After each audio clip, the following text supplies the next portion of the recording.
Yeah, there's a timer on YouTube. It's 1 minute, 30 seconds and counting. We'll start shortly.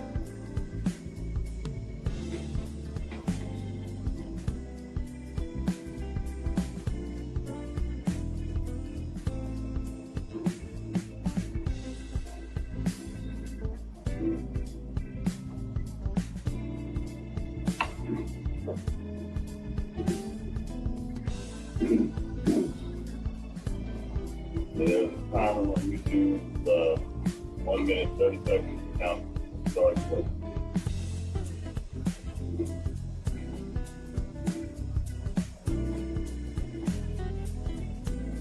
That's a big delay.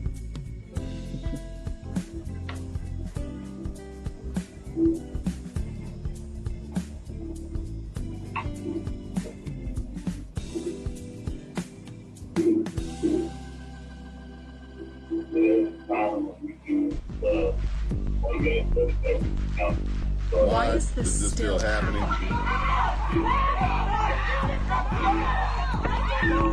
Why is this still happening? And how do we stop it? And how do we stop it? Hashtag Enough is hosting a live virtual town hall. A discussion about law enforcement's disproportionate use of deadly force against people of color will be the primary topic. The panel will be moderated by Carl Armstrong of the Heart for the Community Initiative. The panel will consist of Jennifer Carroll Foy from the Virginia House of Delegates, Qasim Rashid, Democratic nominee from the 1st Congressional District of Virginia, and Kofi Annan, founder of the Activated People. Questions will be taken from viewers via various social media outlets. Hashtag Enough live virtual town hall. Why is this still happening? And how do we stop it? Deadly force against people of color will be the primary topic. The panel will be moderated by Carl Armstrong of the Heart for the Community Initiative. The panel will consist of Jennifer Carroll Foy from the Virginia House of Delegates, Qasim Rashid, Democratic nominee from the 1st Congressional District of Virginia, and Kofi Annan, founder of the Activated People.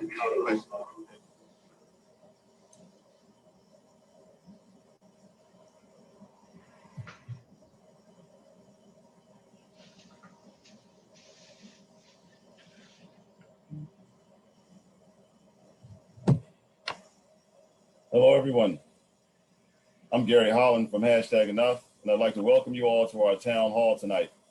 Why is this still happening, and what can we do to stop it? The two-part title and the two-part question that'll drive our discussion tonight. Why is this still happening? We all understand that disproportionate use of violence against people of color has begun at the beginning of our country's history, but we just need to go back 28 years to see how the violence perpetrated against Rodney King was both unjust and went unpunished. And we fast forward until now, and we see situations such as those with George Floyd, Breonna Taylor, and we see what happened recently in Kenosha. So why is this still happening? Is a question on the lips of many of us. But what can we do to stop it? What can we do to come together, to collaborate, to work with political leaders, law enforcement leaders, to work within our communities, our school systems, to make change that's lasting, change that's sustainable, change that makes a true difference? That's the purpose of our call tonight, the purpose of our town hall tonight. The town hall will be facilitated by Carl Armstrong from the Heart for the Community Initiative. He'll be our moderator for the discussion.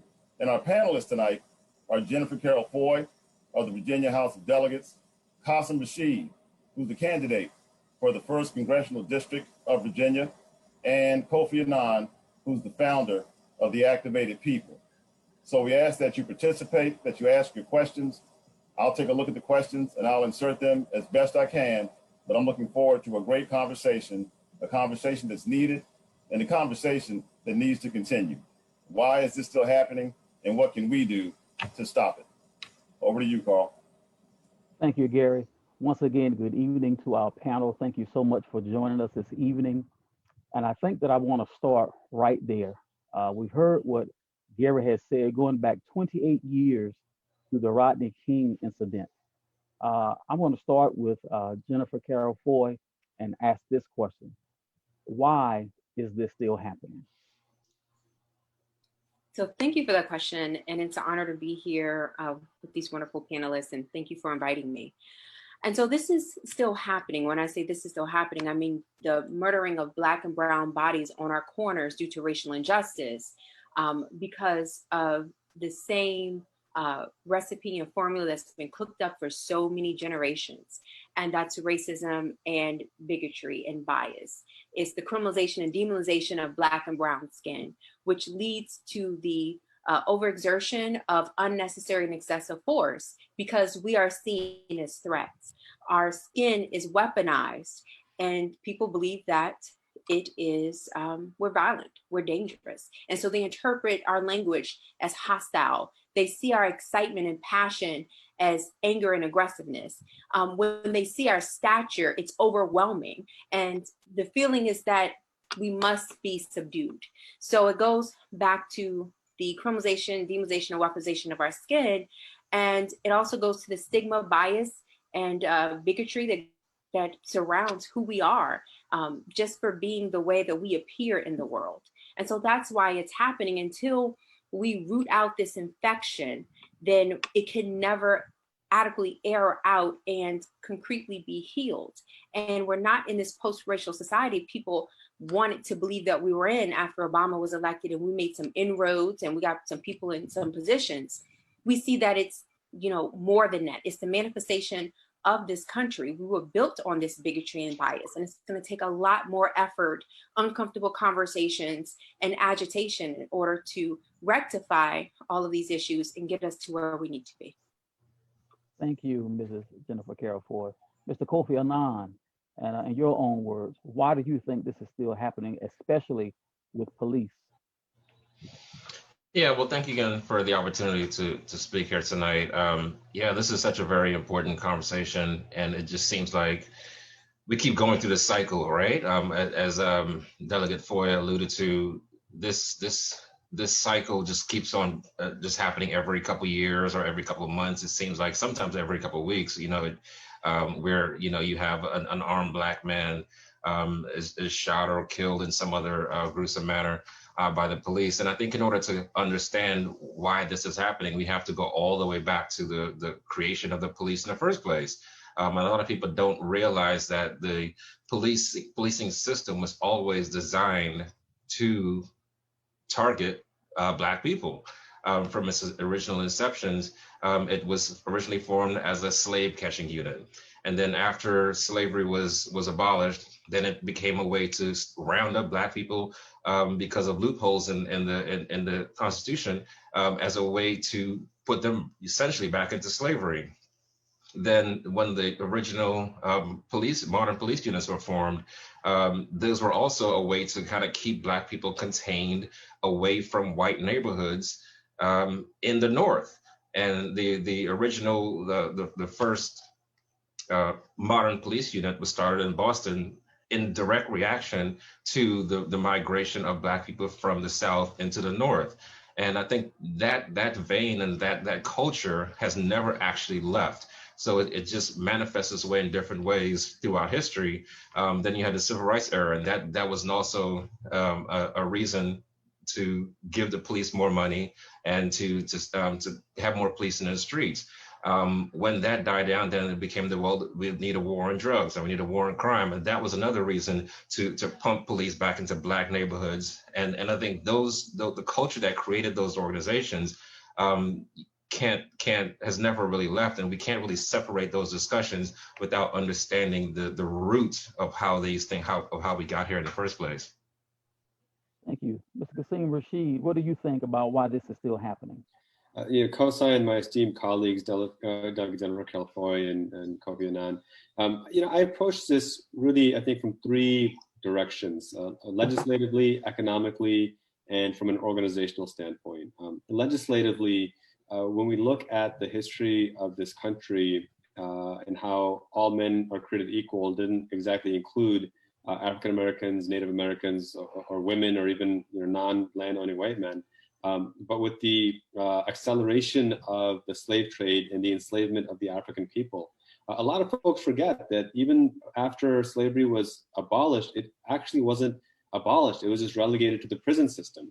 And the 13th Amendment doesn't actually abolish slavery. And one manifestation of that today are our firefighters who are incarcerated in California are fighting fires for 30 cents a day. But then once they finish their term of incarceration, they can't get a job because they were a felon. And so they can't be a firefighter and earn a living wage. So we'll exploit them as slaves, but we won't pay them as actual human beings. It's a modern day slavery. And from a legislative standpoint, that needs to be purged from our constitution. It needs to be purged from our laws if we expect equity. And the second thing is economically.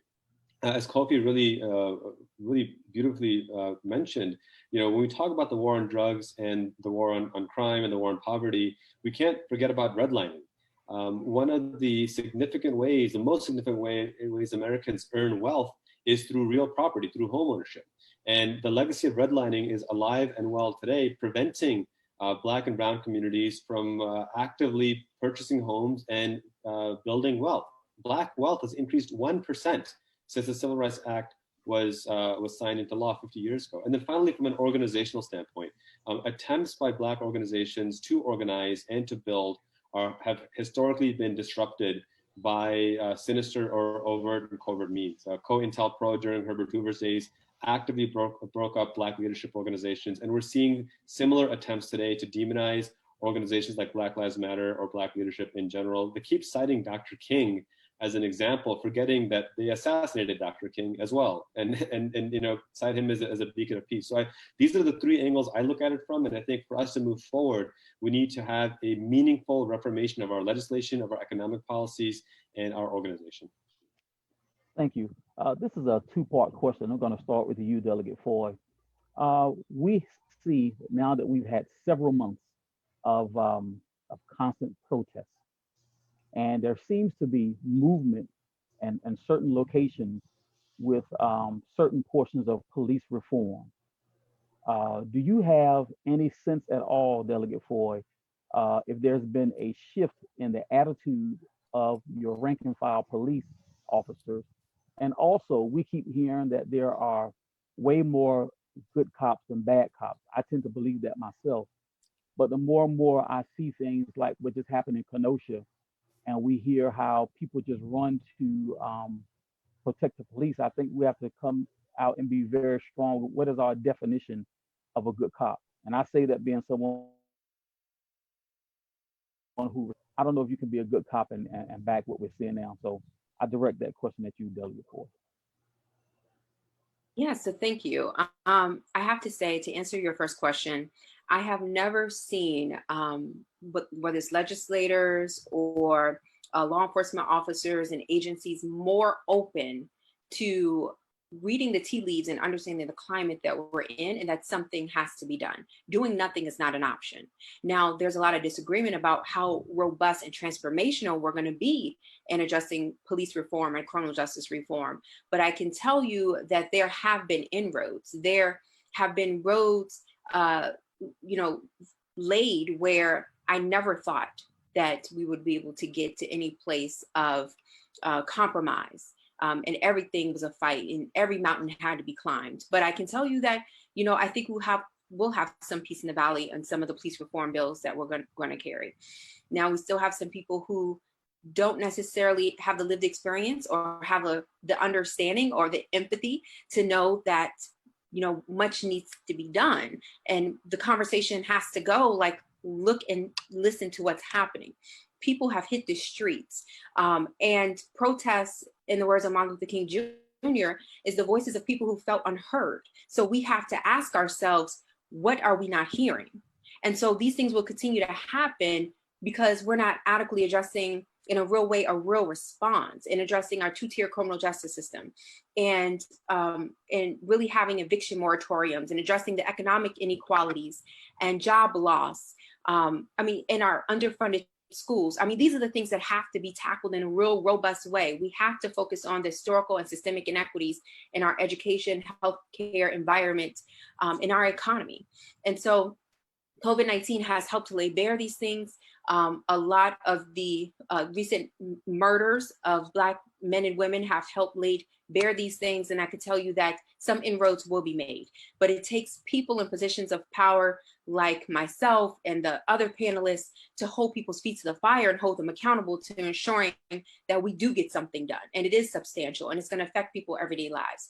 That's why it's so important to have people who look like what you look like, come from where you come from, go to school where you go to school, worship where you worship, who understands your community and the needs, and who's principled enough to fight, and who will never put special interests and things like that over the people's will. And so I can tell you that I think we are going to get some things done, which I'm really excited about. And, you know, you want to bring as many stakeholders to the table as possible, because to have as much buy-in is good. But at the end of the day, if the disagreement is on my humanity, or if the disagreement is whether or not, you know, Black and brown people should be treated with not equality, but real equity, then that's something that I can't honor or respect. And so the idea is bring people to the table and try to find resolve as much as we can. But the real issue is to move the ball forward. And I think we're going to get that done. I think because of the leadership and the people in position of power, not only legislators, but activists and organizations who are powerful. I mean, I've had some legislators say, I don't really support this, but X, Y, and Z support it. So I guess I have to support it, because they know that means a primary, right? They know what that means. They know that that means being called out of town halls and op-eds being written, because oftentimes people pay attention to. If they can't respect, you know, human beings enough, and doing the right thing for the right reason in and of itself is enough, then that's where we have to use the will of the people and our voice and our vote in order to make things happen. But to answer your question, yes, I do think that we're going to get things done. I do have, you know, police officers, and, you know, one of the things I heard someone say recently, there's some jobs that you can have 1 or 2 bad apples and it's not that big of a deal, but, you know, you want all your teachers to be good. You want all your police officers to be good. You know, you don't want to get on an airplane or fly with the airline and they say, well, we land our planes 80% of the time, right? I mean, just some things you need everybody to be good at. And, you know, when you have people who are sworn officers, that we are empowering them with, you know, our lives, our safety, our children. I mean, we want, there's no room for bad actors. There's no room for bad apples. And so we have to weed them out. And the people on this call have been doing amazing jobs to make sure they're decertified, they're held accountable, we end qualified immunity, we do all the things that need to be done to have accountability and prevention here in the Commonwealth.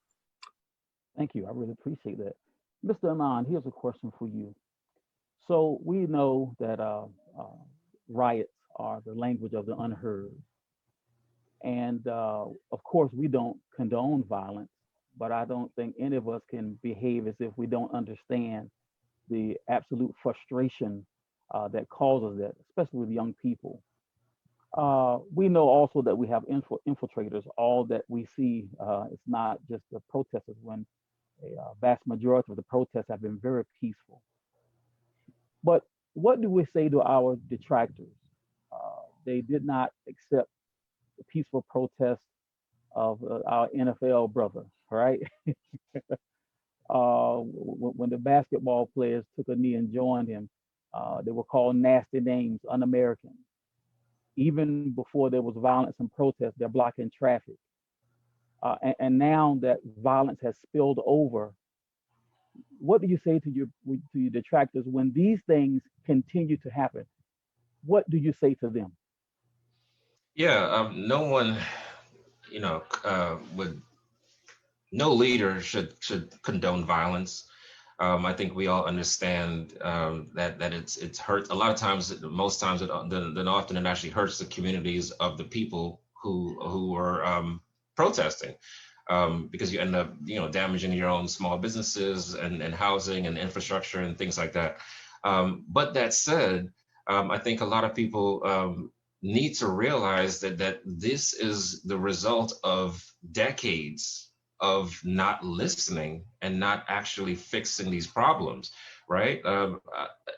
At some point, this is inevitable, right? And regardless of how much, you know, monetary values you could assign to these buildings and things like that, it's still not worth a life, right? And so when you have basically state-sanctioned violence and murder happening regularly, I mean, it still pales in comparison to that life. That person, those people that are killed will never come back. You can rebuild the buildings. You can do all of these things. We can fix those buildings, but you can never bring a life back. And I think people, after all these years of calling for police reform and calling for these things to stop, and not actually getting the results or seeing any change, I think some of this is kind of inevitable. So not condoning it, but you have to also understand that this is a human reaction at this point. So I really wish we would focus less on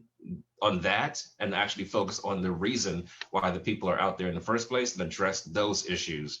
I think if we address those issues, we wouldn't have to worry about how they react to the problem. Let's fix the problem. And as you said, we protested peacefully. Most protesters are peaceful, but it seems like there's no right way. No matter how we do it, it's still going to get criticized. So, so at what point do we say, what is the right way, to protest? Because no matter what happens, the president used his platform to call NFL players sons of bees, and they were just kneeling silently, quietly, just to express themselves. And you have the leader of the free world calling you a son of a bee.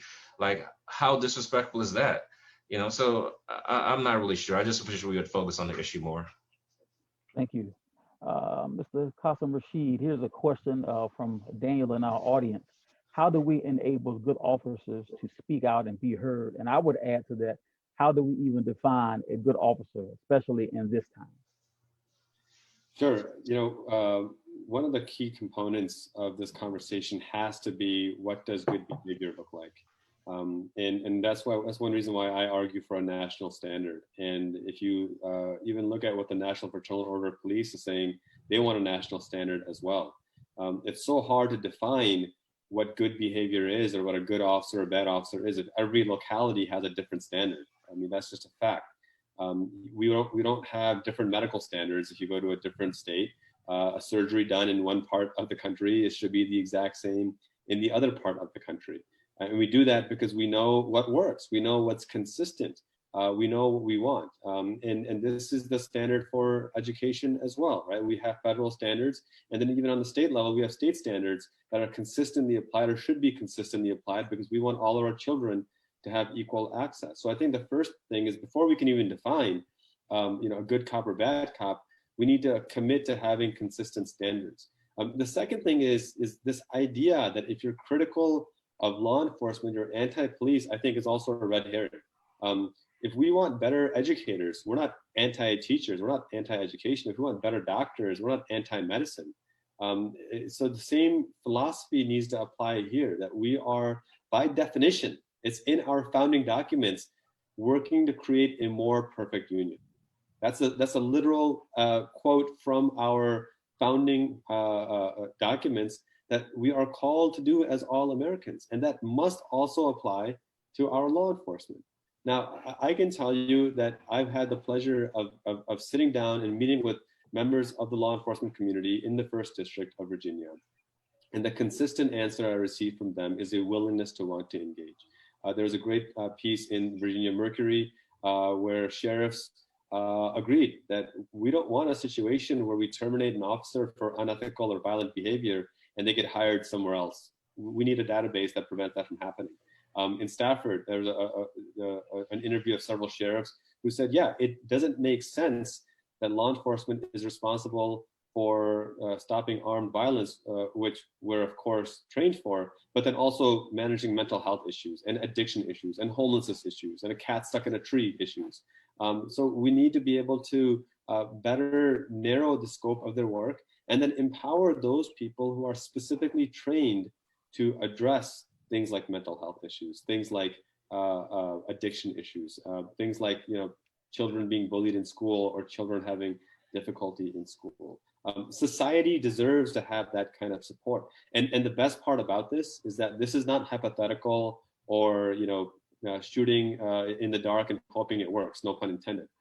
This is about looking at the proving models that we know work. The localities and the cities that have engaged in this kind of a model where law enforcement is trained specifically to prevent or stop violent crime. And then you have other professionals addressing the other major issues that impact society, like addiction and mental health, so on and so forth. Two really important things happen. One, there's significantly less police violence, significantly less. Two, there is significantly less violence overall.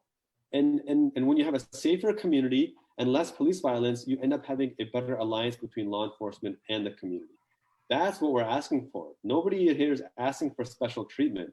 We're asking for equitable treatment based on a consistent standard that is built on a proven model. And I think that that's not only the common sense thing to do, I think that's the bipartisan thing to do. And if I could add to, if I could add to that, just a quick note to our listeners that there's a Marcus Alert bill that is going through the Virginia General Assembly right now, which would essentially do what Kasim mentioned, which is to whenever someone going through a mental health crisis, instead of an officer showing up automatically, they're actually going to run a program to where someone who's a trained mental health professional shows up and addresses that issue. And that bill is actually going to be heard this coming Thursday in the Appropriations Committee. So if anyone's interested in testifying in support of that legislation, you can email us at transformingpolice@gmail.com. Thank you so much. Delegate Foy, here's a question from Chris in Maryland. It is asked, how is it still possible for qualified immunity to be in place? How do politicians justify this? Thank you for that question. And so qualified immunity is the law of the land. It's allowed to be in place because there have been people who've been elected in office who have allowed it. And so, being being the only and first public defender ever elected to the General Assembly, I saw firsthand what happens when you have monolithic thought, when you have people from only one side of the table or one side of the argument. So having to go against prosecutors all the time and inform them about the collateral consequences and disparate impacts of a lot of our draconian laws here in Virginia, I can say it helped make it even more glaring to me why we must have a seat at the table, why Black and brown people and women have to be where the decisions are being made because we're left out of the conversation. And so it's hard for people to empathize with what they don't know. And so it's not always racism, but oftentimes incompetence or ignorance that people pull from because they just don't understand. They lack the life experience. And so you remedy that by having more people seated at the table. And so qualified immunity is one of the things that should have been done away with a long time ago. And what it does is it offers not just a shield, but a brick wall, protecting officers or who act as bad actors doing things that's illegal and unconstitutional. There have been recorded instances of officers who stole $225,000. There were instances where officers have taken attack dogs on individuals who are already subdued and unleash these dogs on people who were being detained. I mean, like almost everything else, there are people who don't do what they're supposed to do, who don't follow the law, who act unethical. And these people need to be held accountable just like everyone else, because it's very simple. No one is above the law, no one. And so in order to put that principle into practice, we have to end qualified immunity, because when you act outside of the scope of your employment, when you intentionally break the law and then try to hide behind your shield, when you violate people's constitutional rights, then there are consequences. And so it's very ironic to me to hear these people with these tough on crime mentalities, for in one instance, but not for all. And so I believe that the Constitution is applicable to everyone, and the law should be applied fairly, ethically, and equally. And so in order to do that, we have to look at qualified immunity and how it has been used by people who don't do what they're supposed to do in the wrong way. And I can tell you that a lot of times these laws, and I tell people and even officers, when you do what you're supposed to do, this doesn't apply to you. It doesn't affect you. It catches in the net those bad actors and the people who need to be held accountable. And so that's how I look at it. And in order for us to have better policies and bills that's passed, and you have to have more principled people in power. And that's why your vote and your voice matters. That's why you running for office and elected positions and leading organizations matter. That's why you showing up matters. That's why you making your voices heard and speaking truth to power matters. Thank you. And I continue to say, I think we have to redefine or really ask ourselves, how do we describe a good cop? Mr. Anand, I'm gonna let you deal with some of that, but also this question from Caitlin in South Carolina. What can individual citizens do to really change the rules that police play the game by so that it's fair and that they are punished when they cross the line? So just real quick, I wanted to just piggyback real quick on something Delegate Floyd just mentioned. So I know we have viewers from different states here, but in Virginia, again, we are pushing a ban on qualified immunity that will be heard this Thursday. And just to also piggyback on something she said, so again, you have, running for office is tremendously important. Can't understand that at all. Voting is the same way, but we also need a good support from the public to speak up after elections and during times like this, because, and I'll give a perfect example that the qualified immunity bill went through the Appropriations Committee a couple of days ago, and it was killed. It was actually voted down. But through the voice of the people actually speaking up and voicing their displeasure and contacting their legislators, it was actually they had another vote which actually made it pass today. So this has just all happened within the last 48 hours. So there's a lot going on here in Virginia. I'm sure other places as well. But it was really, really critical that we have both folks on the elected side and as well as the citizen activist community getting involved and staying engaged. And we're seeing it manifest right now. I think your question was about police accountability. Oh man, you could talk about this for another 45 minutes or so. There are a lot of things that we can do. I think the most important thing is holding them accountable through citizen control, or citizen oversight, I should say. So one of the things that we've been pushing over the last couple of months is to empower citizen review boards. And we had some legislation going through our General Assembly right now to mirror that. And it's also important that they don't just create these boards that don't necessarily have the power to do investigations and call people in to witness and testify and actually dole out punishment.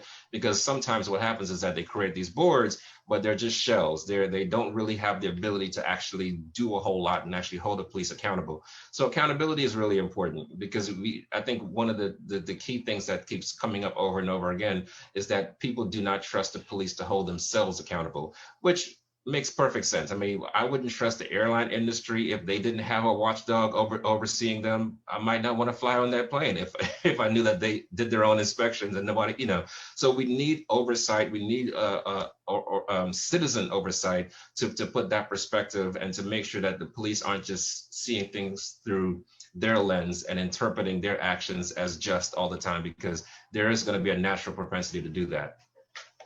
Thank you. Mr. Rashid, here's another question from the audience. This is from Joe in Virginia. It seems like nobody's talking about Blake anymore, and the press is focusing on how people are saying the 17-year-old shooter is a hero. This double standard has to change.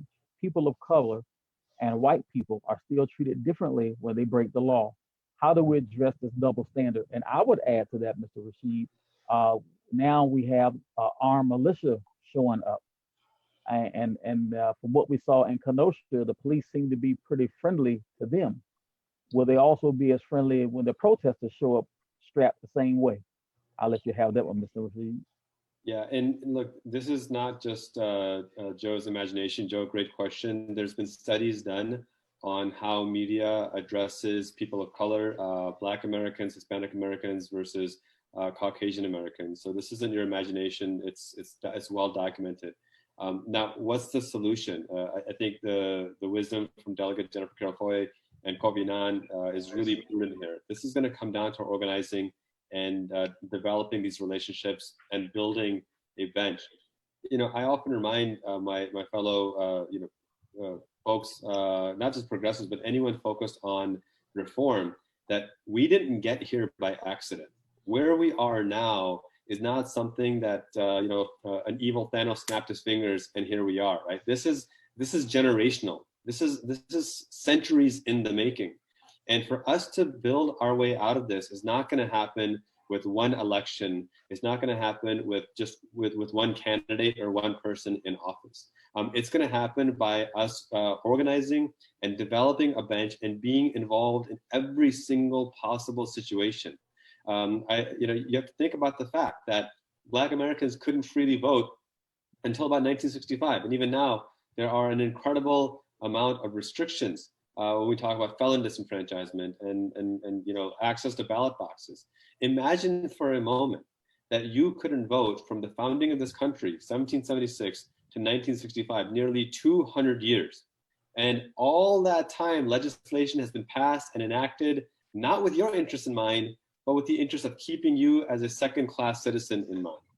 Do you think that's going to be reformed in just a few decades? No, it will take time. But the beauty of progress is that it accelerates in a rapid manner. It's not a linear, it's an asymptotic, if I could cite high school algebra for a second, rise, but it's going to require every single person to be involved. And this next election coming up is consequential exactly for that.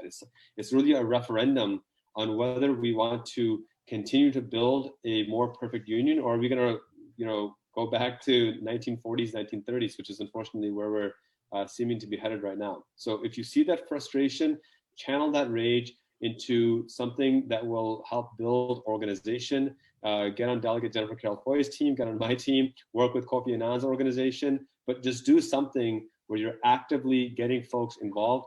That's how we bring about the kind of change so that we're talking about the issues that matter, not being dictated by those in power. Mr. Rashid, what do you think about those armed militia members showing up? How do you see that? Again, people forget that this is another example of the double standard. Why doesn't California have open carry? Because the Black Panthers wanted to say, hey, we have firearms too, let's open carry. And suddenly the NRA and Ronald Reagan said, whoa, we don't want Black folks open carrying firearms. And before you could blink, open carry was banned in California. And so there's absolutely a racial element behind this. And the militia members that are showing up, we remember, in Michigan when they showed up, they threatened to execute and behead the governor of Michigan. There was no charges filed. The legislature had to cancel their session due to threats of terrorism. There was no military police, there was no military deployed to stop this. But a Black father is shot 7 times in the back and people protest peacefully. Somebody from an out of state comes in with an illegally obtained AR-15, kills 2 people, and suddenly the militia is considered the hero. So again, I have the same rage and frustration that folks have. It's part of why I'm running for office, to channel that rage into something that will help us create that more perfect union. But again, we can't be surprised that this is what the situation is. This is the end result of what we've seen over the last centuries, but we should be confident and competent in our ability to organize and to develop the relationships and the progress we need to bring about that meaningful change. Thank you. Delegate Foy, here's another question from our audience, comes from Gregory in Virginia. He says, how can we really expect change without addressing the underlying racism in the Constitution that helps laws to be unfair when it comes to race? And he also asks another question, how do we hold politicians accountable aside from voting them out of office? Yeah, so thank you for that question. So we know that this country was founded on particular principles that we now see, and we now see the hypocrisy of it, of the statements that all men are created equal, but some of these same professors actually owned human beings. And so as far as the Constitution goes, I mean, we know about the 3/5 clause, and we know how long it took for us to have the 13th Amendment and to continue to build on those principles to get us even closer to where we need to be. And even most recently, I helped to lead the charge here in Virginia to make us a 38th and final state in order to ratify the Equal Rights Amendment. So women's equality as human beings equal to men can finally be enshrined into the United States Constitution, because even though we have the right to vote established, our equality is not solidified or enshrined. And so we have a long way to go. And so the Constitution is our founding document. That's one thing. And that's where the states also have to pick up the slack. I mean, even though you had, the 13th Amendment and you had, you really didn't see us moving to real equality into the Voter Rights Act and the Civil Rights Act. And so it takes not only the Constitution amendments, but it takes solid laws in order to also give the Constitution teeth and what it means to fight for and have real equality, whether you talk about race, religion, national origin, gender, whatever have you. And so we can tackle this. It's much difficult to change the Constitution than it is to change people in positions of power that can pass the laws that we need in order to have bills and budgets that reflect our humanity, that fights and gets us even closer to full equity, that addresses a lot of the systemic and historical inequities in a lot of our systems. And so that's what it's really about. It's about getting these people in positions of power who will write the bills and pass the budgets for things that's important to us. And that's what we have to remain laser focused on. There's a reason why there's a concerted and well-funded effort to disenfranchise huge populations of brown and black voices. And that's because those people on the opposite side know that's where the real power lies. And so you have to look at what's happening around you. Voter suppression and disenfranchisement is real and current. I mean, there are some Black and brown communities that are still just in disenfranchised in 2020 as their foremothers and forefathers were in the 1920s. So that should tell you something. That tells you that people are nervous and scared for us to show up, for us to actually have elected officials and people running and people supportive and these organizations that's going to help move us forward. And so that's what I would say, right? So we can make these changes with the Constitution, but it's really about the laws. And it's much more difficult to change the Constitution than it is to impact the laws. And that's something we can do, we are doing, and we will do. Even here in Virginia, this last session, we had one of the most progressive, substantial changes here in Virginia. This was one of the most pro-worker, pro-women, pro-family legislative sessions that we've ever had. I mean, we passed amazing things. For example, voting rights. We've now made Election Day a state holiday. We repealed strict voter ID laws. We have same-day voter registration, no excuse absentee voting. I mean, the list goes on, and that's only able to happen because of the work that was done by so many people. And so the second question was, how do we hold politicians accountable other than voting them out of office? You hold them accountable by putting their feet to the fire. And so legislators care about particular things. They care about, the Washington Post, the New York Times, your local papers. They care about people showing up at their town halls and asking them difficult questions. And why did they vote for or against a bill they should have supported or not? They are held accountable by showing up at their offices and having conversations and supporting them or not based upon their principles and whether or not they're really supporting the values of their community. And so one of the things I find is most effective is, I know for me, again, I talk about one of the biggest issues for women recently was and for women of color specifically, when we talk about pay inequity, was the Equal Rights Amendment. And I remember standing up and telling the Republicans that, we can disagree upon some things, but if I can't change your mind about women's equality, then I promise you this, I will change your seat. And I can tell you what happened after that was that women's equality was on the ballot. Right? Pay equity for brown and black women was on the ballot. And we were able to effectively, with the concerted effort of so many organizations and people, flip the General Assembly. And now we have the trifecta here in Virginia. And that's only able to happen because of the people who showed up. We organized, we mobilized, and we showed up. And so I think that is the best way to go about things. For me, that's the only way to go about things. And once we continue to speak truth to power and make our position and our power felt, I mean, we can be a powerful and dangerous force, if we organize and mobilize enough that we can actually effectually change the trajectory of our Commonwealth and of our country. But we just all have to make the decision to do that and then get behind it and put our money where our mouth is and our resources and our efforts and everything else behind it. And then we can change everything. And if I could just tack on a little bit something onto that, being the non-politician on the on the panel, I think it's really important that we show up the day after the election, because I think a lot of politicians, they thrive off of you only voting. And if all you do is vote, and then it's kind of like a hiring process, right? So elections, primaries, it's like an interview process. Everyone comes out and they tell you that they give you their pitch and answer some questions. But then once that person is elected, they're hired. Now imagine if you owned a company and then you hired someone to do a job, but then you never actually showed up and then gave them some instructions and checked in on them to see if they're doing a good job and things like that, right? So it's really important that you not just say, okay, well, job done, election's over, I did my thing, so I'll see you in 4 years, which is unfortunate. That's what a lot of people do, and I think a lot of our politicians, they depend on that. Right? They depend on you not showing up to these meetings. They depend on you not writing their offices to demand to see, hey, what are those things that you talked about during the before the election? Are you doing them?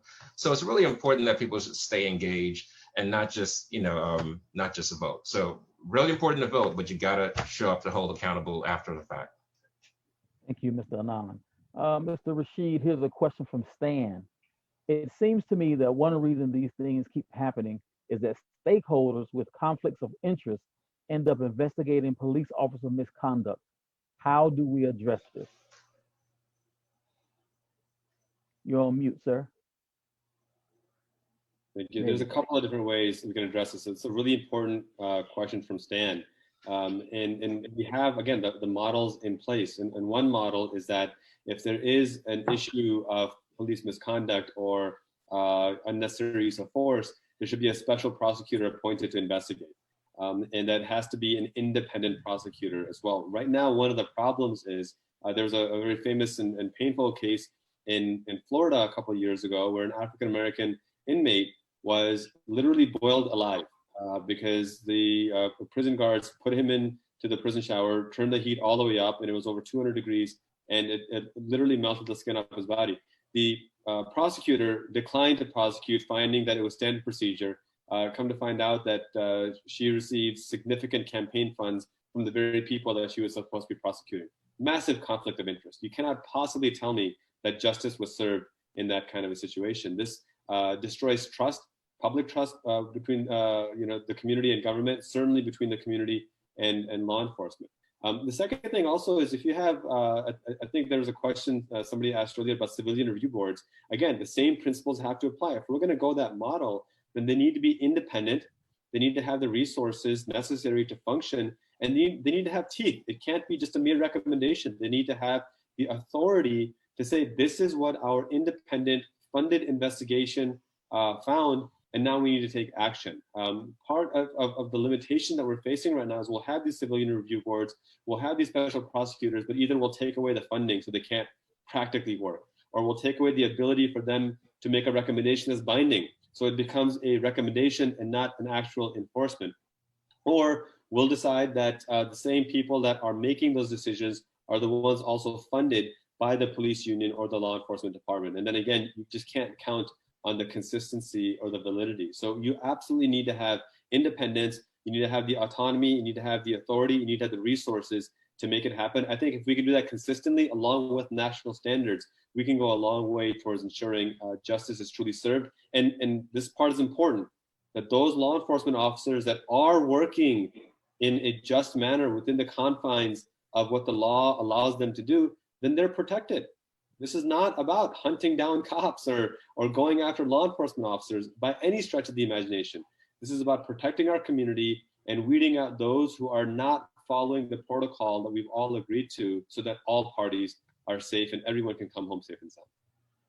Thank you. I do see a few more questions from our audience, but we are getting tight on time. We may not get to all of them. And this is one question that I really want to get into our panel. Mr. Anand, I'm going to start with you. I think we can all agree that when it comes to policing in our nation, all of us want police officers to be the police. We need them when we call them. But what we do want is for this senseless killing to stop. I mean, there's a problem with police killing Black people, but there's also a problem with police killing people. In our country, police kill more people here than anywhere else on the globe. So part of this deal with this town hall today is, why does this keep happening? But the second question was, how do we make it stop? How do we stop it? So Mr. Anand, I'll start with you. How do we stop these police shootings? That's the $1 million question, right? So I think the answer is really complex. So one of the things that we did back in June, the Activated People, is that we actually formed a coalition of about 50 or so different organizations, and we had some virtual town halls across the state of Virginia, collecting input from over 500 people, and what we came up with was something that we called a Reimagined Police package. And the package was over 3 pages long of recommendations, right? It addressed everything from the recruiting to the training to the accountability, soup to nuts. And there were several really key elements that came out of that. But the first point is that it has to be a comprehensive, transformational type of approach. You can't just take it from like a bill here or a bill there or one single thing here, because this is something that you have to address the recruiting, because to be perfectly honest, a lot of these people who were assigned a badge shouldn't be wearing it in the first place, because they just aren't the type of people who with the right mentality that we want policing our streets. So we have to wait to kind of filter out from the very beginning. And yes, we do have to address training. I know that training is sometimes it gets a bad name because this is something that it usually takes more money, which police are happy to take, and they've been calling for more training forever, and it doesn't seem to make much of a difference. But their training does matter. If we're going to say we don't need any training, well then, how are we going to put people on the street without any training? So we should evaluate the training, try to make it more robust, try to bring in some independent outside people to train them, things like that. And so then we also have to evaluate, well, what do we do when we catch them doing the wrong thing, right? And we do need to beef up our accountability measures to make sure that you have independent prosecutors, and we have civilian reviews, and we have civilian oversight, and all these things. And so the answer is that it's really how do we make it stop? I'm not optimistic that it will ever totally stop, but I do believe that taking a comprehensive approach and getting a significant number of pieces of legislation through can help. Thank you, sir. Delegate Ford, people like me are wondering, how much more can our nation take? How do we make it stop? How do we stop it? Yes, so just like Kofi said, that's $1 million question, but we are laser focused on ensuring that we get it done. And so I think it's 2 things: prevention and accountability. And so I'm supporting bills that's coming through as far as prevention, having more robust application process, and the officers actually undergo bias training, not implicit bias training, de-escalation skills. They have crisis intervention training, and they actually have a psychiatric test or exam that they have to undergo, because not everyone is capable or qualified to become a law enforcement officer. And so then it's all about accountability and ending qualified immunity, having civilian review boards with subpoena power who can actually do something and not just give advisory opinions. I have a bill that I'm carrying and looks like it's going to pass to ban chokeholds here in Virginia, and that if an officer performs a chokehold and someone dies as a result of it, it's a felony here in the Commonwealth. It's about holding people accountable when they break the law. And excessive force and things that can cause death should only be used as a last resort. And we need to ensure that we have these parameters in place, limiting no-knock warrants, decertifying officers once they break the law or do something that's unconstitutional immediately, so they can't just quit during an investigation and move on to another jurisdiction. So these are the bills that's currently been brought forth this legislative session that I am hearing in courts of justice and voting for and holding people's feet to the fire. And we're going to ensure that I'm going to do my best to ensure that we get some, like I said, some of the most robust transformational bills that we can. But that is how we address this. I think one of the things, one of the issues is that it continues to happen because it goes unpunished, right? And so if you continue to, if you know that you can, Walter Scott someone, you can shoot someone in the back several times as they're running away, and then there's, and then if in another situation, nothing happens to you, then, that's a problem.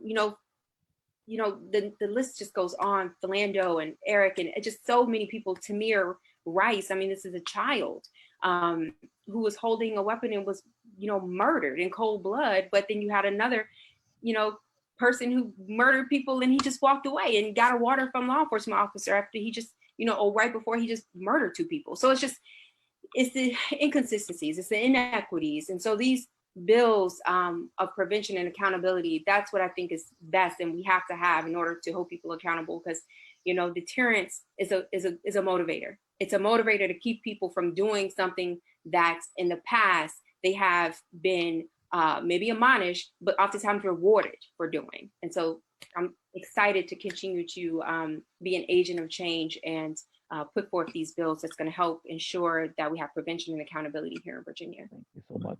All right, Mr. Rashid, I give you these last 2.5 minutes. How do we make it stop? It's hard to follow the wisdom of Kofi Annan and Delegate General Carol Foy. Both spoke beautifully, and I co-signed their insights and commend them on the amazing work they're doing to serve our communities, both from an activist standpoint and from a legislative standpoint. In these difficult times, I think back to the civil rights icons that I grew up learning and reading about. And there's many, many quotes I can think of, but I think the one that I keep coming back to right now is one of James Baldwin, when he was asked a similar question, and he responded in a way that I think just, it captures my sentiment right now. When he said that, I know that which what I ask of you seems the impossible. But when you look at the spectacle of human history in general, and African-American history in particular, you will find that we have been asked to achieve nothing less than the impossible, and we have achieved it anyway. And so, it's always impossible until it happens, and then it's inevitable. And the fact that it's impossible or seems so insurmountable right now, don't let that be a deterrent. Let that be fuel for you to align with those who are leading the way, because there are many, many compassionate and passionate folks like the 2 folks on here, my colleagues that are leading the way. Align with them, join with them, and let's bring about that kind of meaningful change.